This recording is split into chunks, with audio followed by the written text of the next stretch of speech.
Uma das coisas que mais trava a nossa comunicação, aliás, que mais nos trava na vida, é o medo de não estar preparado o suficiente para fazer algo. Só que esse medo, na grande maioria das vezes, nos impede de fazer alguma coisa que a gente quer muito, como, por exemplo, começar um novo projeto, gravar conteúdo ou até mesmo fazer uma transição de carreira. Mas para que a gente possa tirar do papel todos esses planos que a gente tem, nós precisamos aprender a lidar com esse medo, para que então nós possamos conquistar o sucesso pessoal e profissional que nós tanto desejamos.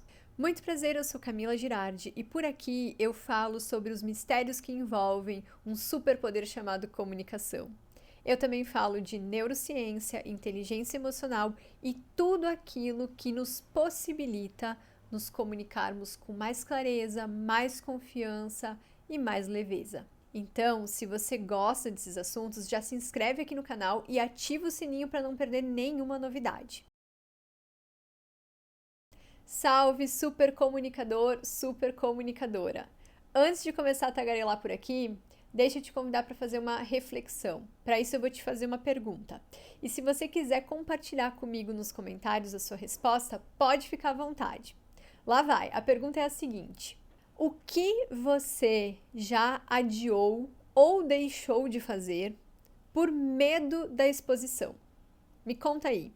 Eu confesso para você que entre muitos outros temas que eu poderia ter escolhido para começar essa conversa, eu decidi optar pelo medo da exposição, porque além de ser uma dúvida que eu sei que incomoda muita gente, eu me sinto particularmente atraída por esse assunto. Inclusive porque eu também sou uma pessoa que já lidei muito com esse medo. E o que eu posso dizer é que tanto as minhas experiências de vida, quanto tudo aquilo que eu leio e estudo, me ajudaram a compreender um pouco melhor esse fenômeno estranho que nos acontece. E talvez isso tudo que eu tenha para compartilhar também pode te ajudar de alguma forma. E talvez até te incentivar a dar o primeiro passo, assim como eu estou fazendo com esse vídeo. Para você ter uma ideia, esse canal do YouTube, ele existe desde 2010. Mas só 16 anos depois eu decidi postar alguma coisa nele. Eu comecei postando algumas coisas nos shorts. E quando eu percebi que mesmo com 0 inscritos eu tinha algumas visualizações, isso me animou a começar a gravar, a produzir vídeos mais longos. Até porque nesse momento eu já tenho alguns inscritos. Galera, muito obrigada por me acompanhar por aqui. Além disso, eu estou estudando muito sobre criação de conteúdo, porque isso é algo que de fato está me interessando muito no momento.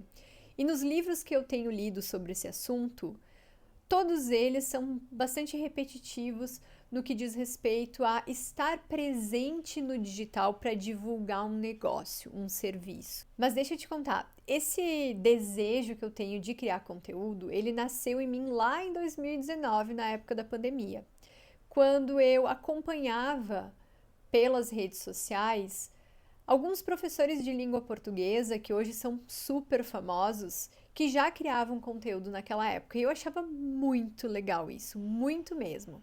Só que aquele ano de pandemia foi uma loucura para mim. Eu tinha várias escolas, eu tinha pré-vestibular, eu tinha preparatório para concurso e ainda assim eu cursava as últimas disciplinas do meu mestrado. Ou seja, eu estava extremamente sobrecarregada, o que me impedia de fato de talvez tirar um tempo para criar conteúdo. E quando nós finalmente voltamos para o presencial, eu pensei, bom, agora eu vou começar a criar conteúdo. E de novo eu adiei o projeto, porque eu comecei a ficar com medo de ser um motivo de piada entre os meus alunos e os meus colegas de trabalho. Então, novamente eu adiei. Mas sabe o que eu fiz de pior? Eu lotei a minha agenda, porque daí eu tinha desculpa perfeita para não criar conteúdo. Ah, eu não tenho tempo.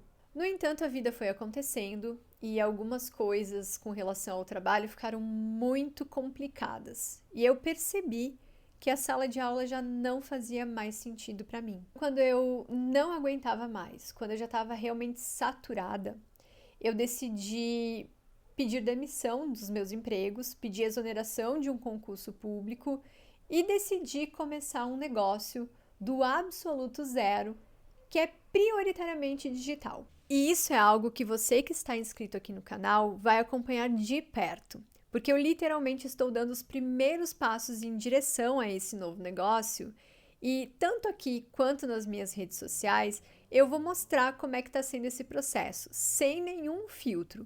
Então, se vai dar bom ou se vai dar ruim, você vai saber aí. Diante disso, então, eu percebi a necessidade de estar aqui no digital para poder divulgar o meu negócio. Às vezes me bate um certo arrependimento de eu não ter começado antes, pelo menos para conhecer as plataformas, conhecer as ferramentas, porque isso de certa forma acaba atrasando um pouco mais o processo. Mas tudo bem, tudo acontece no seu tempo e aqui estamos aprendendo. E como eu preciso então divulgar a minha marca pessoal?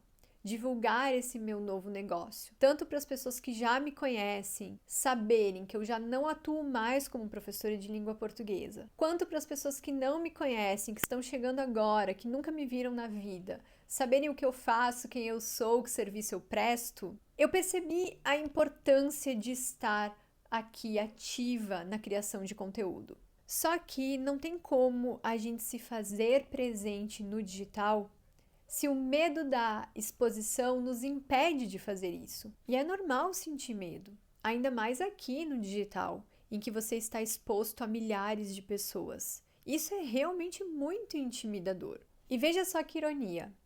Não é porque a gente não sabe, não tem bagagem, não tem conteúdo, não tem conhecimento, não tem repertório, que a gente tem medo da exposição.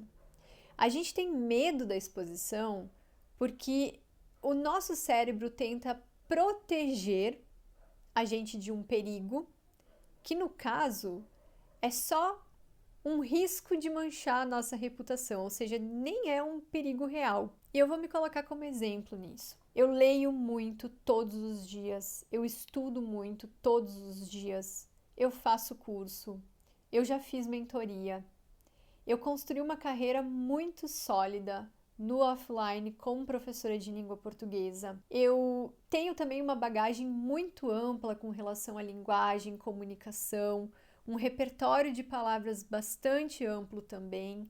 E mesmo assim, mesmo com isso tudo, eu ainda tenho medo da exposição.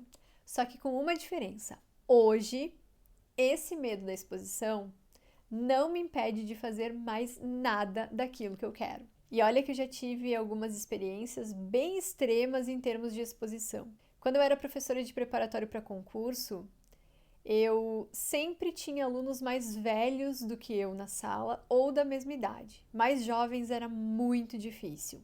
Além disso, eu também já dei aula para professores de língua portuguesa, ou seja, eu dava aula para os meus próprios colegas de trabalho. E isso que eu falei aqui para vocês foram só algumas situações em que o medo da exposição foi muito grande. Mesmo assim, esse medo nunca me abandonou. O que eu quero dizer para você com isso é que não adianta a gente ficar repetindo para nós mesmos. Ah, eu preciso de mais repertório, eu preciso de mais estudo, eu preciso de mais conhecimento. Isso tudo não passam de mentirinhas que a nossa cabeça fica contando aí pra gente, para que a gente simplesmente não faça, porque ela está tentando nos proteger, proteger a nossa reputação. E isso só vai favorecer o nosso ego. Para dar um passo em direção àquilo que nós desejamos, a gente precisa aprender a lidar com esse medo. Tem um livro que eu amo que chama Grande Magia, da Elizabeth Gilbert, a mesma escritora do Comer, Rezar e Amar. Ela fala sobre o medo de uma forma genial. Ela diz que o medo, ele pode pegar carona com a gente para partir para a estrada, mas ele não tem direito de interferir naquilo que nós estamos fazendo. Ele não pode dirigir o carro, ele não pode mexer no rádio, ele não pode dizer para onde a gente vai. É simplesmente genial a forma como ela descreve o medo nesse livro. Mas então, o que eu preciso para poder lidar com o medo da exposição e colocar em prática algo que eu quero ou que eu preciso fazer? Uma das coisas, principalmente agora, nesse início de negócio, que é bastante difícil, que eu tenho feito é buscar no meu passado referências do que eu fiz na minha carreira anterior e que deram certo para eu poder modelar agora. Por exemplo, eu lembro que no início da minha carreira como professora, eu roteirizava todas as aulas. Eu escrevia tudo aquilo que eu ia falar e tudo aquilo que eu ia colocar no quadro para eu poder ir memorizando os conteúdos. Só depois de um tempo reproduzindo materiais é que eu me sentia à vontade para criar o meu próprio material. Até que depois de um tempo repetindo esse processo, eu já não precisava mais de nada além de um quadro e um canetão para dar aula de português. Então, o que eu quero dizer para você é que o primeiro passo para não ter medo da exposição é você se preparar. Tem um livro que chama A Arte da Comunicação de Impacto, da Shanna Von Traub, se eu não me engano, não sei se é assim que pronuncia o sobrenome dela, em que ela fala bastante sobre isso, da importância da preparação e do quanto nós não estamos habituados com essa preparação. Só que essa preparação, ela é fundamental para nós acalmarmos o nosso medo e também para que a gente possa conseguir uma comunicação mais leve, mais clara e mais efetiva. Inclusive, preparar-se para o improviso é algo que nós trabalhamos muito na comunicação estratégica. Porque se você se prepara para improvisar, você fica muito mais seguro quando esse momento de improviso acontecer. Ou seja, nem o improviso é de fato um improviso. A segunda estratégia que eu usei lá no meu início de carreira, aliás, não só no início, eu usei durante praticamente toda a minha carreira como professora e é algo que eu trago também para o meu negócio atual, é o seguinte.